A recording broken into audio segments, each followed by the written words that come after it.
In July 2007, Mr. Lee Kuan Yew made his now famous Golden Period speech. He had said, "We are into a period of good economic growth. If there are no wars or oil crises, this golden period can stretch out over many years. Investors from developed economies are pouring money into East and Southeast Asia." Not only was Singapore doing swimmingly, Lee said that it was he and his ministers that made all this possible. Lee said that it is because a competent and experienced team of ministers took painful and unpopular measures in the last few years, since the Asian financial crisis, to get our domestic policies to encourage growth. Now, I want you to pay particular attention to this, because I want to contrast it to what Princeton economist and Nobel laureate for economics, Professor Paul Krugman, said. Professor Krugman said, "When Asian economies delivered nothing but good news, it is easy for policymakers to look competent in a prosperous economy, but they may not have a clue." So, who is right? Lee, who says that it was he and his ministers, or Krugman, who said they may not have a clue? Let's take a closer look at this. Barely 1 year later, let alone many that Lee had predicted that our golden period would stretch, our economy came to a crashing halt.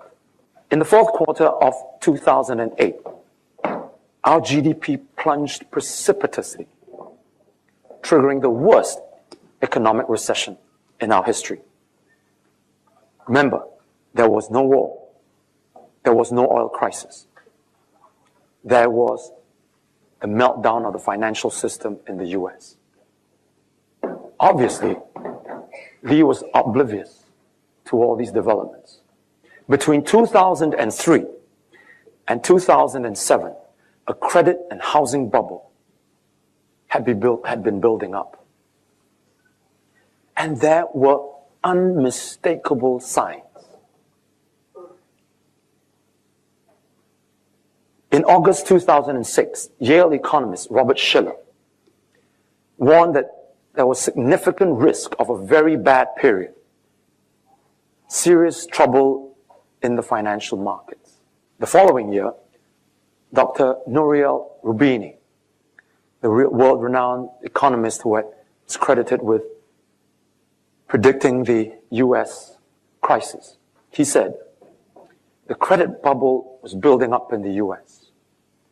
The party will soon be over, and there would be pain for the global economy. 3 months later, billionaire financier Warren Buffett warned that there was an electronic herd of people managing an amazing amount of money throughout the world. But he said that this was a fool's game. He warned that all this buying and selling of derivatives we were dealing with weapons of mass destruction. Despite all this that was going on, Lee came and told us in July 2007 that we were entering a golden period.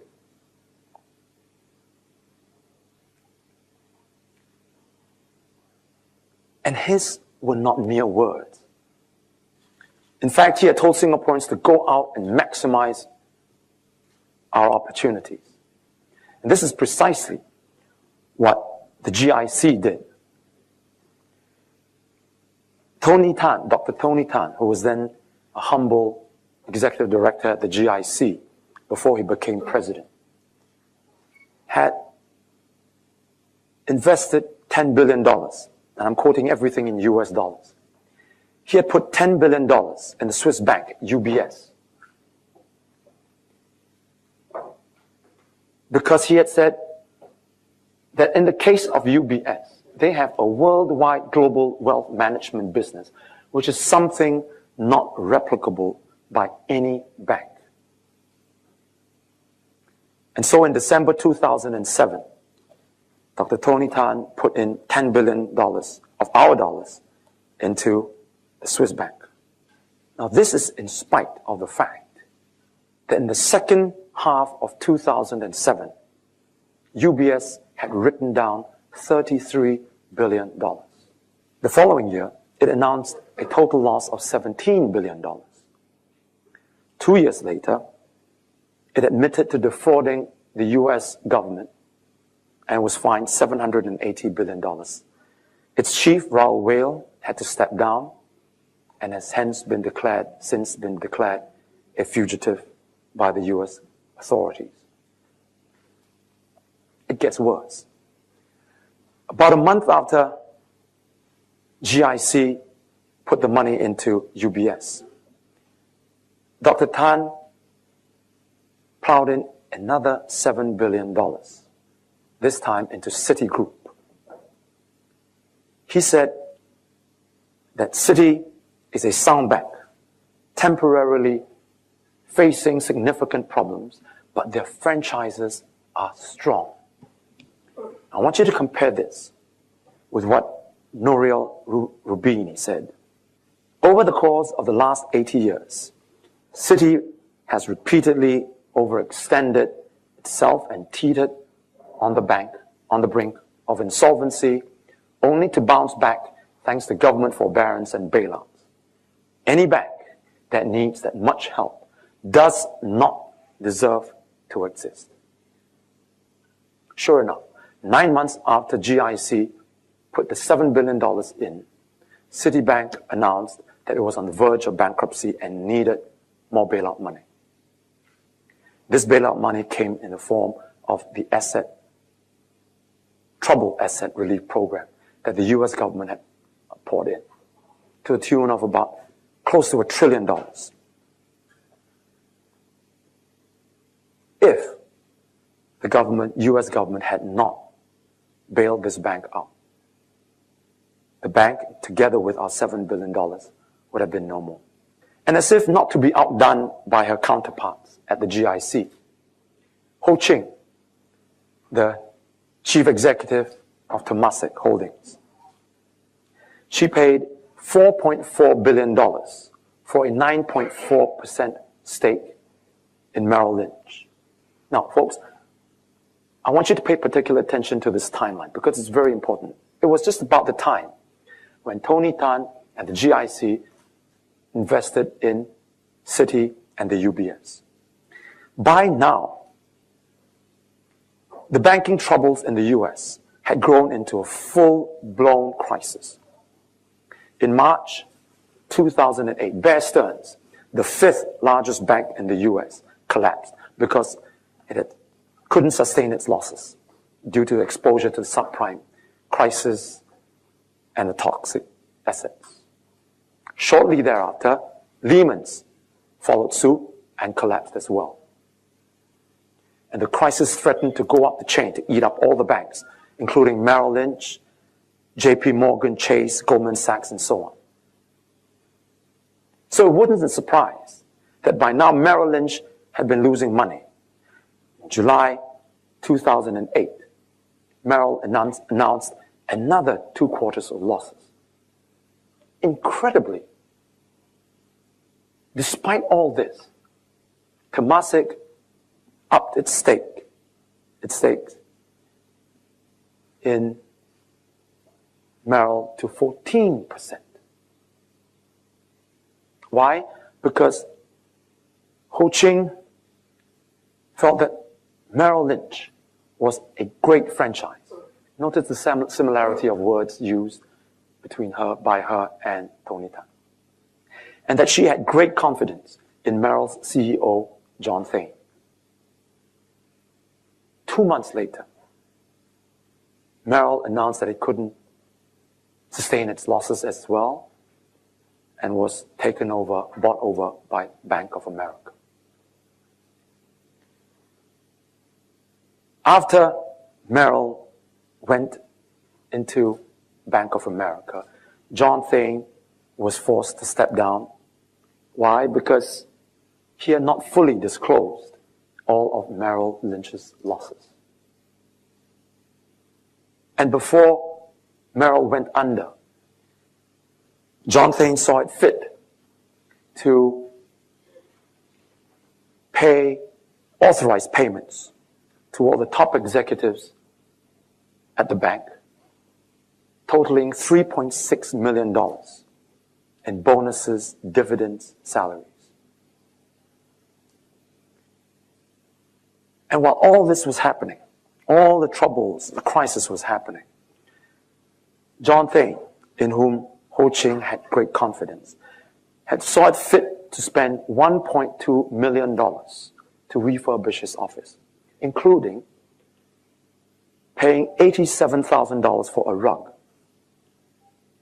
$25,000 for a table, another $87,000 for guest chairs, $35,000 for a commode, that's a toilet bowl to you and me, and $1,400 for a waste paper basket.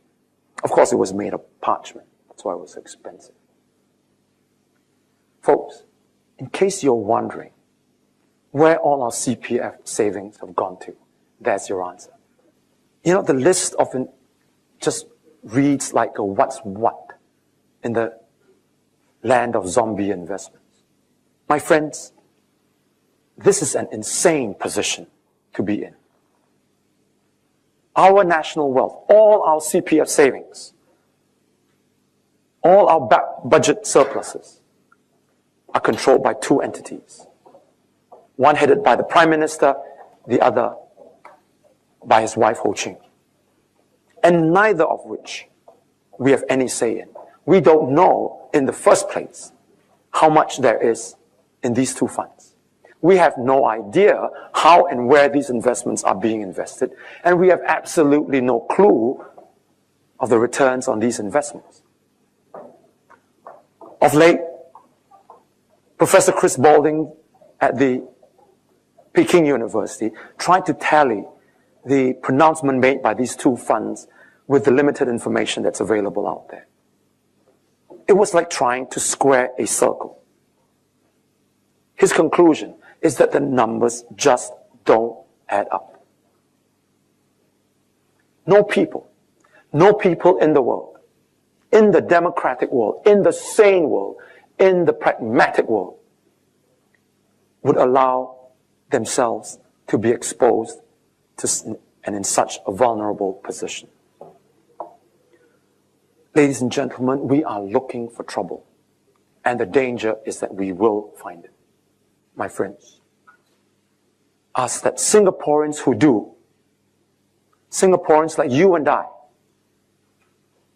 must press ahead with an arduous but noble effort of making into reality that idea, that hope, that dream of democracy that has eluded our nation for too long. Let us not yield. Let us not kneel. Instead, let us stand up like men and women with all our transgressions, with all our fears, with all our imperfections. Let us stand up and rattle that cage of oppression. Let us defy those who would put our minds into cages, our eyes into blinkers, and our souls into mortuaries. Let us take the journey to the place where we will know truth and then truly know what it is to be free, to be honest, to be human. Thank you.